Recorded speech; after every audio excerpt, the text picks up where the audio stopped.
안녕하십니까? 12월 10일 금요일 인도네시아 헤드라인 시작합니다. 첫 번째 소식입니다. 인도네시아 코로나19 확진자가 총 425만 8,076명으로 늘어났으며 이 중 사망 14만 3,893명, 완치 410만 8,717명으로 집계되어 3.4%의 치사율을 보이고 있습니다. 인도네시아의 코로나19 일일 확진자 수는 평균 250명대 수준으로 감소하고 있습니다. 인도네시아 보건당국은 연말을 맞춰 전국에 발령할 사회활동 제한 3단계 계획을 취소하였습니다. 취소한 배경에는 일일 확진자 사례가 300건 미만으로 안정적으로 유지되고 있으며 자바 발리 지역에서 백신 접종률이 높기 때문입니다. 전국에 동일하게 적용할 사회활동 제한 조치는 취소되었지만 여전히 지역 간 이동에는 제한이 따르며 지역에 따라 평소보다 엄격한 사회적 제한 활동이 발령될 수도 있습니다. 관광창조부 장관은 이와 같은 결정에 환영의 뜻을 밝혔으며 특히 발리는 관광업 종사자 비율이 매우 높은 곳이기에 이번 결정으로 연말까지 매일 15,000에서 3만 명의 다국민 관광객이 발리를 방문할 것으로 예상되고 이는 발리 숙박업소의 35에서 40% 점유율로 코로나 사태로 해고된 숙박업 종사자 30만 명 중 약 40%가 직장에 복귀될 것으로 보인다고 밝혔습니다. 또한 발리의 경우 430만 인구 중 90%가 예방접종을 완료하였기 때문에 더 많은 여행객이 방문한다 해도 매우 안전하며 공공보건 규정도 철저하게 시행하고 있기 때문에 코로나를 잘 통제할 수 있다고 하였습니다. 한편 나흐마드 하원의원은 크리스마스와 새해 연휴 동안 전국의 사회활동 제한 3단계를 취소한 것에 대해 염려의 뜻을 밝혔습니다.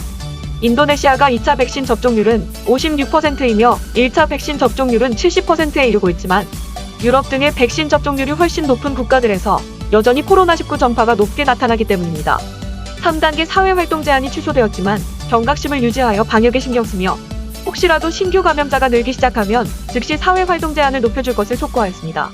특히 오미크론 변이 바이러스의 경우 돌파 감염 사례가 빈번하며 아직까지 오미크론에 대한 연구가 완전히 진행되지 않았음을 인지해야 한다고 하였습니다. 인도네시아 하원의원들은 오미크론 코로나 변이 바이러스 유입을 차단할 목적으로 575명의 위원들과 그들의 가족들까지 해외여행을 금지하는 내부 규정을 발행하였습니다. 하원의원의 대표인 푸안 마하라니 의장은 오미크론 변종은 상당히 위험하고 높은 전염력을 갖고 있으며 인도네시아에 유입될 시 빠르게 전파될 가능성이 우려된다며 위원들이 앞장서서 오미크론 해외 유입을 차단할 목적으로 내부 문서를 발행한 것이라고 밝혔습니다. 하원의원들의 해외여행 금지는 12월 6일에 이미 시작되었으며 오미크론 변이 바이러스의 여파를 면밀히 파악하여 만료일을 정한다고 하였습니다. 단순 여행이 아닌 공식 업무를 위한 해외 방문은 허용되고 있지만 아주 제한된 인원만 유지해줄 것을 의장은 요청하였습니다. 오미크론 변이 바이러스는 전 세계적으로 빠르게 확산되고 있으며 인도네시아 근교에 있는 말레이시아, 싱가포르에서도 오미크론 변이 바이러스가 확인되었습니다. 이런 위협 속에서 인도네시아 정부는 오미크론 변이 바이러스 사례가 발견될 경우를 상정하여 대비 태세를 갖추고 있습니다. 코로나19 태스크포스 대변인은 만반의 준비를 갖추고 있기 때문에 어떠한 변종이 인도네시아에 들어와도 초기에 진압할 수 있다고 말하였습니다. 아직까지 오미크론 사례가 인도네시아에서 확인되지 않았지만 정부는 변이 바이러스 감염 사례를 막기 위해 관련 부처와 직원들이 엄격하게 훈련되어 왔다고 알렸습니다. 다음 소식입니다. 현재 코로나 사태 대응을 위해 인도네시아는 많은 부채를 안고 있습니다. 이에 국가 부도에 대한 우려 여론들이 형성되고 있으나 인도네시아 부채 규모는 여전히 안전한 것으로 진단되었습니다. G20 회의를 위한 의장단 회의에서 재무부의 정책기관 책임자는 재무부에서 시행하는 재정법령으로 인해 인도네시아의 부채 수준은 안전한 한도로 유지되고 있다고 말하였습니다. 인도네시아 부채는 코로나 팬데믹 이전에는 연간 국내 총생산 대비 3% 미만으로 늘었으며 코로나 팬데믹 직전까지 인도네시아의 부채는 GDP의 30%로 유지되고 있었습니다. 국가 부채 30% 이하는 타 국가들과 비교하였을 시 매우 낮은 부채 수준입니다. IMF에서 조사한 2019년 주요 국가 부채 비율에서 일본의 경우 GDP 대비 234.9%이며 이스라엘은 134.6%, 미국 108.2%, 프랑스 98.1%, 영국 85.2%이며 우리나라는 45.2%입니다. 인도네시아의 경우 코로나 사태를 겪으며 부채 증가가 평년도보다 많이 증가하였지만 GDP의 10%에 불과한 40% 수준이며 여전히 안정권에 있다고 전했습니다. 정책기관 책임자는 2023년 이후에는 적자폭을 다시 3% 이하로 유지하여 부채 수준을 잘 관리할 것이라고 약속하였습니다. 다음 소식입니다. 인도네시아 동부 자바섬에서 대규모 화산이 분화해 8일 기준 34명이 숨지고 10여 명이 실종되었으며 90여 명이 다쳤습니다. 또한 여전히 실종자가 있어 구조 과정 중 사망자가 늘어날 가능성이 높습니다. 3천여 명의 이재민도 발생했는데 뿜어져 나온 화산석과 용암 때문에 도로와 다리마저 끊겼으며 피해 지역에 따라 화산재가 2m 높이로 쌓여있어 구조 작업을 하는 것도 쉽지가 않습니다. 인도네시아 적십자사는 구조와 의료 서비스에 초점을 맞추어 화산재와 잔해에 묻힌 사람들을 수색 및 구조를 하고 있습니다. 자원봉사자와 응급의료팀은 피난처와 식수 공급을 위한 방수포를 포함하여 의료 장비를 제공하고 있습니다.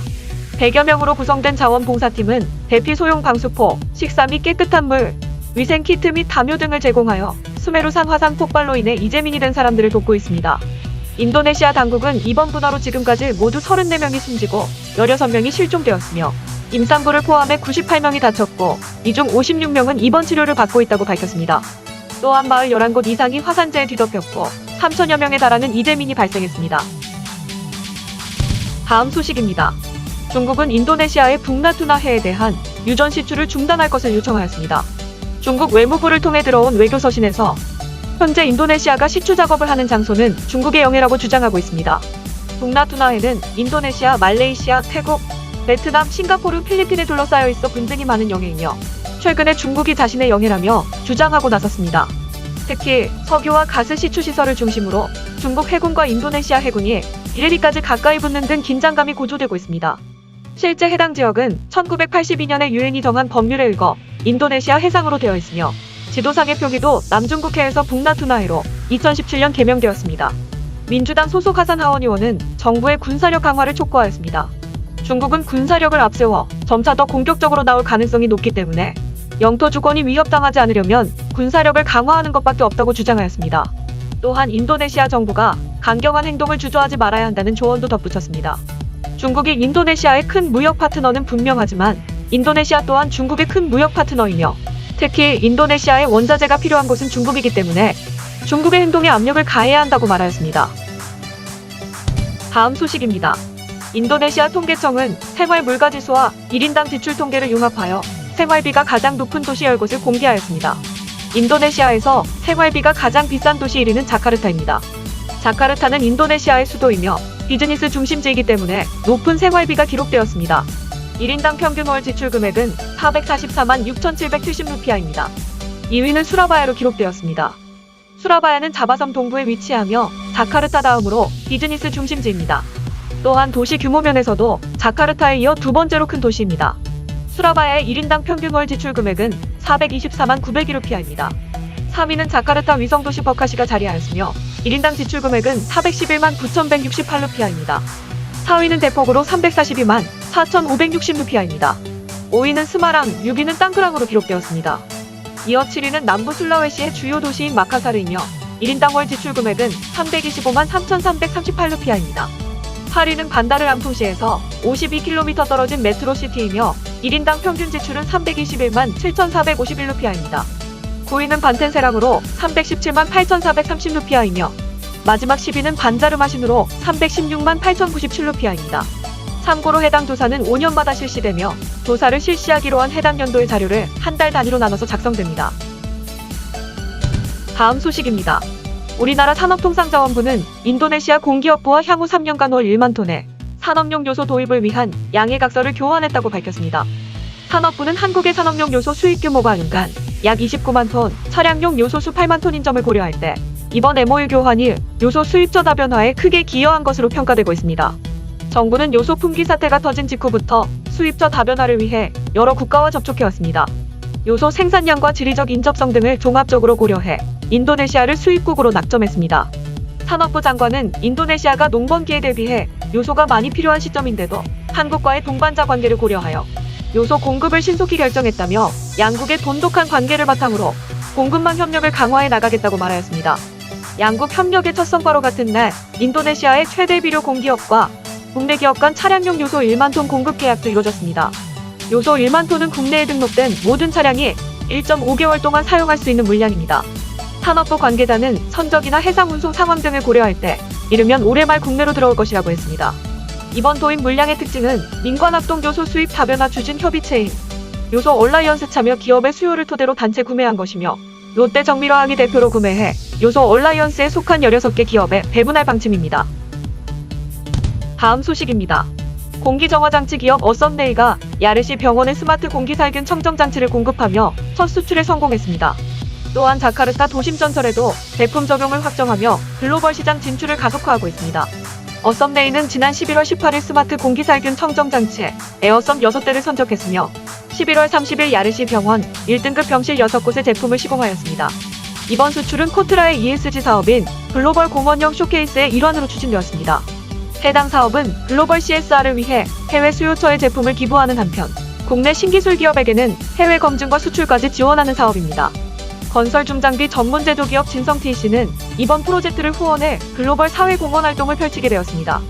진성TC는 3천만 원을 굿네이버스에 기부했으며 굿네이버스는 어썸네일을 협력사로 선정. 기부금으로 스마트 공기살균 청정기기인 에어썸 6대를 구매해 야르시 병원에 기증했습니다.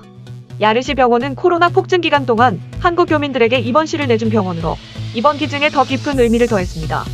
한편 이번 인도네시아 글로벌 공원형 쇼케이스 사업은 해외 코로나19 방역에 기여하는 것은 물론 어썸네이와 같은 기술 중심 스타트업의 수출 지원도 하는 일석이조의 효과를 내고 있습니다. 또한 어썸네이는 야르시 병원에 이어 자카르타 도심전철에도 에어썸을 공급하기로 하였습니다. 코트라 자카르타 사무소 등과 협력해 자카르타 철도청에 에어썸 소형기기를 설치하기로 하였고 구체적인 실행 계획을 협의 중에 있습니다. 시청해주셔서 감사합니다. 다음 시간에 뵙겠습니다.